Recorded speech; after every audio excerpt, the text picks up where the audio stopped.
मंडळी विधान परिषदेतील एकूण 10 जागांसाठी येत्या 12 मेला निवडणूक होणार आहे। त्यामुळे राज्यातील राजकीय घडामोडींना चांगलाच वेग आलाय। विधानसभेतील आमदारांच्या संख्याबळाचा विचार करता यावेळी 10 पैकी 9 उमेदवार हे महायुतीचे निवडून येतील, तर एका जागेवर महाविकास आघाडीचा उमेदवार सहज निवडून येऊ शकतो। भाजपच्या वाट्याला ज्या 6 जागा येणार आहेत त्यासाठी त्यांनी आपल्या उमेदवारांची घोषणा केलेली आहे, पण अनेक इच्छुकांचा पत्ता कट झाल्यानं त्यांच्यात नाराजीचा सूर उमटलाय। अशातच छत्रपती संभाजीनगरमधील मुख्यमंत्री फडणवीसांचे विश्वासू मानले जाणारे संजय केणेकर यांना डावलण्यात आल्यानं त्यांनी जाहीर नाराजी व्यक्त केली आहे। यापूर्वी 2025 मध्ये त्यांची विधान परिषदेवर निवड करण्यात आली होती, परंतु त्यांच्या वाट्याला 11 महिन्यांचाच कालावधी आला। यावेळी देवेंद्र फडणवीस त्यांना पुन्हा संधी देणार अशा चर्चा सुरू होत्या, पण ऐनवेळी फडणवीसांनी केणेकरांचे पंख छाटले।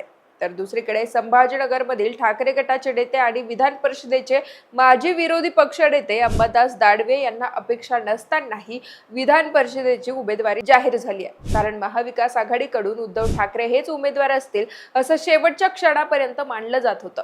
पण दानवेंचं नाव जाहीर करून एक प्रकारे उद्धव ठाकरे आता रिमोट कंट्रोलचीच भूमिका बजावणार आहेत। यापुढे कोणतीही निवडणूक न लढवता त्यांनी बाळासाहेब ठाकरेंच्याच मार्गाने जाण्याचा निर्णय घेतल्याचं आता बोललं जात आहे। दरम्यान दानवेंचा विधान परिषदेवर पुन्हा संधी मिळाल्याने आणि भाजपच्या केणेकरांचा पत्ता कट झाल्याने संभाजीनगरच्या राजकीय वर्तुळात कही खुशी कही गम अशी परिस्थिती निर्माण झाली आहे। या पार्श्वभूमीवर नेमकं काय घडलंय, उमेदवारी जाहीर झाल्यानंतर दानवे आणि केणेकरांच्या प्रतिक्रिया चर्चेत का आल्यात, तसंच दुसरीकडे काँग्रेसच्या भूमिकेनंतर दानवेंच्या पराभवाच्या चर्चा का सुरू झाल्यात ते जाणून घेऊयात या व्हिडिओच्या माध्यमातून। नमस्कार, मी पूजा आणि आपण पाहताय देदनका। मंडळी, विधान परिषदेची उमेदवारी जाहीर होताच ब्रेक के बाद पुन्हा येतोय असं म्हणत अंबादास दानवेंची पहिली प्रतिक्रिया समोर आली। माध्यमांशी बोलताना ते म्हणाले की उद्धव ठाकरेंनी सभागृहात जावं अशी आमच्या सगळ्या नेत्यांची भूमिका होती, पण त्यांनी एका सामान्य शिवसैनिकाला पुन्हा सभागृहात जाण्याची संधी देण्याचा निर्णय घेतलाय। निश्चितच मी उद्धव ठाकरेंचा आणि पक्षाचा आभारी आहे। शिवसेना प्रमुखांच्या विचारानं चालण्याचा आम्ही जो संकल्प केलाय त्या विचाराचा विजय आहे। फळ म्हणायला गेलो तर आधीही मी सभागृहात होतो, विरोधी पक्षनेता होतो, त्यामुळे निष्ठा तर ठेवली पाहिजे, परंतु सामान्य शिवसैनिकाला उद्धव ठाकरेंनी त्यांची स्वतःची जागा बहाल केली हे सगळ्यात महत्त्वाचं आहे अशा स्वरूपाची प्रतिक्रिया दानवेंनी दिली।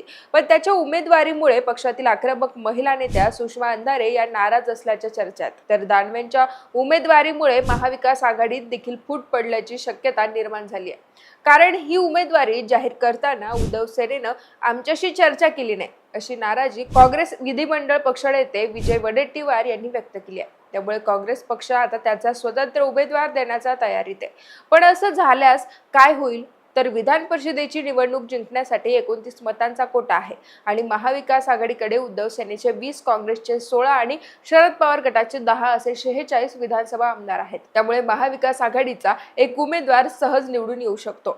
पण काँग्रेसला साथ नाही दिली तर उद्धव सेना आणि शरद पवार गटाचे मिळून 30 मतं होतात। पण शरद पवार गटाची भूमिका देखील या ठिकाणी महत्त्वाची असणार आहे, कारण राज्यसभेला आम्ही शरद पवार यांना पाठिंबा दिला होता, आता विधान परिषदेत तुम्ही आम्हाला पाठिंबा द्या असं म्हणत काँग्रेसनं शरद पवार गटाकडे समर्थन देण्याची मागणी केली आहे। तर दुसरीकडे काँग्रेसच्या भूमिकेनंतर विरोधकांमधील फुटीचा फायदा घेण्यासाठी महायुती तयारच आहे। अजित पवार गट त्यांचा दुसरा उमेदवार देण्याची शक्यता आहे, तर भाजपनेही त्याचा 7वा उमेदवार देण्याची तयारी करून ठेवल्याचं बोललं जात आहे। त्यामुळे काँग्रेसची भूमिका अंबादास दानवे यांच्यासाठी अडचणीची ठरू शकते।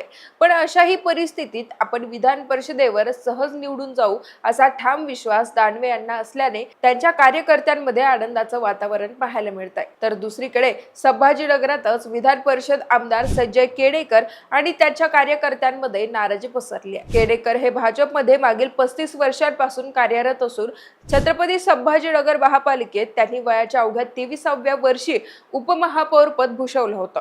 ते मुख्यमंत्री फडणवीसांचे विश्वासू आहेत। दरम्यान पुढच्या महिन्यात त्यांचाही कार्यकाळ संपत असल्यानं त्यांना पुन्हा एकदा संधी मिळणार असल्याच्या चर्चा सुरू होत्या। महत्त्वाचं म्हणजे नुकत्याच पार पडलेल्या छत्रपती संभाजीनगर महापालिका निवडणुकीत केणेकरांनी प्रखर हिंदुत्वाची भूमिका घेत मित्रपक्ष असलेल्या शिंदे सेनेला जोरदार आव्हान दिलं होतं आणि भाजप पक्षाला अपेक्षित यश मिळवून दिलं होतं। त्यामुळे यावेळी पुन्हा एकदा त्यांची विधान परिषद पक्की मानली जात होती. पण आता पक्षश्रेष्ठींनी इतर 6 जणांची नावं जाहीर करत ऐनवेळी केणेकरांचा पत्ता कट केलाय. अशातच आता त्यांनी आपल्या मनातील भावनांना वाट मोकळी करून देत नाराजी व्यक्त केली आहे. ना संघर्ष ना तकलीफ, तो क्या मजा है जिंदगी जीने में, तूफान भी थम जाएगा जब लक्ष रहेगा सीने में, अशा स्वरूपाचं त्याचं व्हॉट्सअप स्टेटस सध्या चर्चेत आहे. याशिवाय त्यांनी कवी सुरेश भट यांच्या कवितेचा आधार घेऊन हा माझा पराभव नसल्याचं म्हणत कमबॅक करण्याचे संकेत दिलेत. विझलो आज जरी मी, हा माझा अंत नाही, पेटेल उद्या नव्यानं, हे सामर्थ्य नाशवंत नाही, छाटले जरी पंख माझे पुन्हा उडेन मी, अडवू शकेल मला अजून अशी भिंत नाही, अशा कवितेच्या ओळी सादर करत त्यांनी आपल्या मनातील भावनांना वाट मोकळी करून दिली. दरम्यान केणेकरांच्या अशा व्हॉट्सअप स्टेटसवरून ते नाराज असल्याच्या चर्चा सुरू झाल्यानंतर माध्यमांशी बोलताना ते म्हणाले की ती भावनिक पोस्ट खरं तर मी नाराज आहे म्हणून नाहीये. ती पोस्ट माझ्या कार्यकर्त्यांची प्रेरणा वाढावी, त्यांचं आत्मबल कमी होऊ नये म्हणून केली होती, असं स्पष्टीकरण नंतर केणेकरांनी दिलं. दरम्यान विधान परिषद निवडणुकीच्या पार्श्वभूमीवर होत असलेल्या या सगळ्या घडामोडींवरून तुम्हाला नक्की काय वाटतं? संभाजीनगरच्या राजकीय वर्तुळात सध्याची परिस्थिती काही खुशी काही गम अशी असली तरी काँग्रेसनं घेतलेल्या भूमिकेनंतर हर तरफ गम ही गम अशी परिस्थिती निर्माण होईल का, यावरची तुमची मतं आणि प्रतिक्रिया आम्हाला कमेंटच्या माध्यमातून कळवा आणि वेदांकाला सबस्क्राईब करायला विसरू नका.